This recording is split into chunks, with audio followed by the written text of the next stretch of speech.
Good morning everyone. I welcome you all in science class students. Students, in my previous class I just explained you about measurement, history of transportation, right? So if I ask you what is measurement, so how can you define now? So measurement is basically comparison of unknown quantity with the fixed quantity, right? And the fixed quantity we refer as a unit.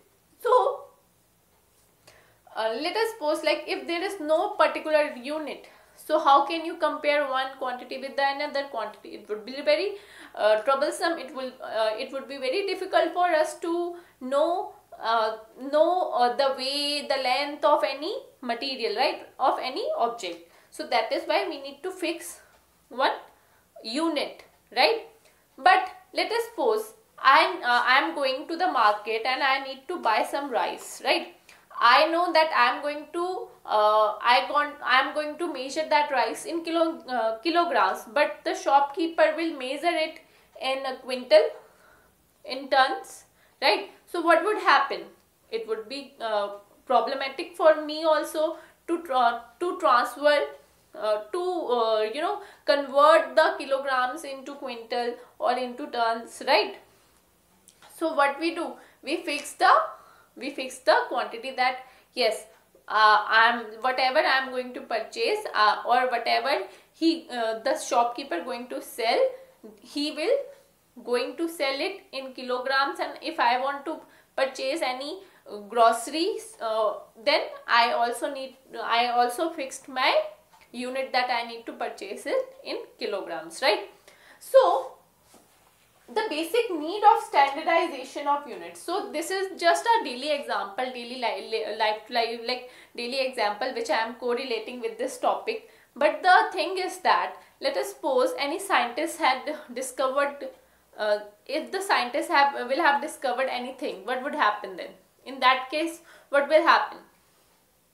It will be like it is like in France they have discovered some quantity and they have another set of units, but in India we have another set of units. So it will be very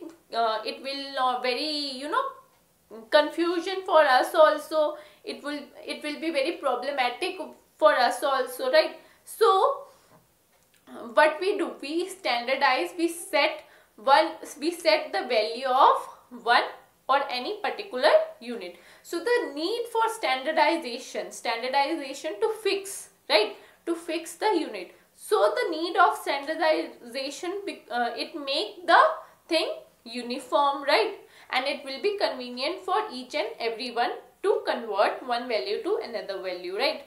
So I'll give you one example with this topic. Let us suppose, like, in your school and in your class, many of you got good marks, many got like average marks, right? Some got 97, some got 95. So how can we judge that one like you people who are in the merit list, how can we judge? So we put the standardization, we make a standardization that those one who got above 95%, they are in the merit list, right? So what we are doing, we are standardize a unit. So now I hope you got what is the basic concept of need of standardization. Next one is common unit system. So we got to know that yes, standardization is very, very important for us. But how we can standardize means which value we fix to any particular unit.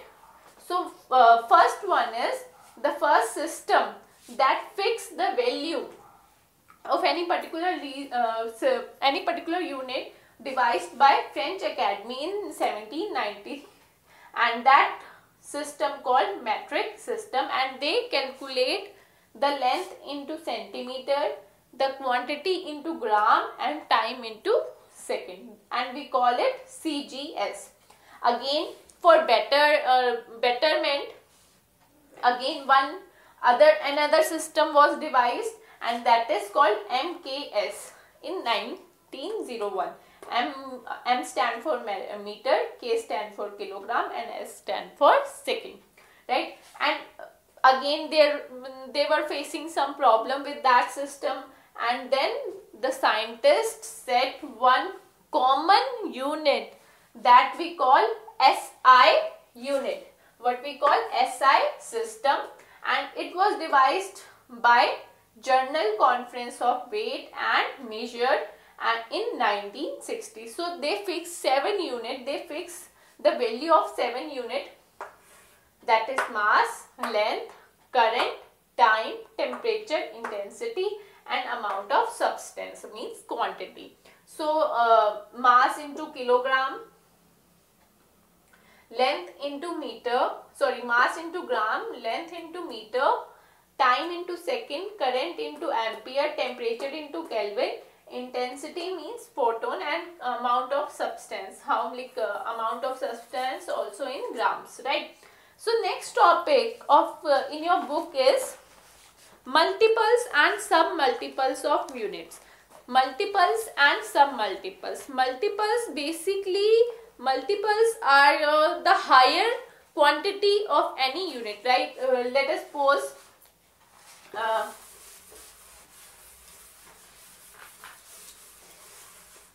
suppose for length we have kilometer, meter, centimeter, decameter, decimeter, whatsoever, right? So kilometer is what? The highest quantity, and we will refer it as multiple, and the quantity which are lesser than kilometer means thus you can say the quantity or the distance which are lesser than this kilometer, we call it sub multiple, right? Sub multiple. So each and every unit have their multiple and sub multiple, right? And for multiples we have prefix and symbol. Like for 10 we call it deca, for 100 we call it hecto, 1000 we call it kilo, right? So we have one formula for that. King Harry died, mother did not cry much, right? So this is basic formula, you can say. King Harry died, mother did not cry much. D also here small. Okay.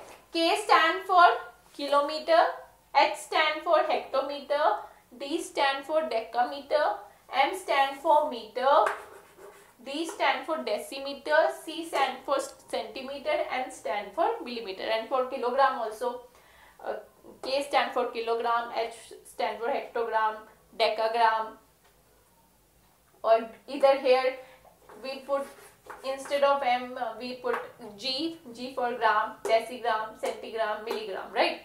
So whenever what we do, like whenever we want to convert the higher quantity into smaller quantity, what we'll do?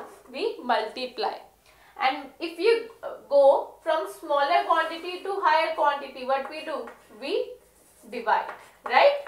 And each one of them have the difference of 10, right? Each one of them have the difference of 10, right?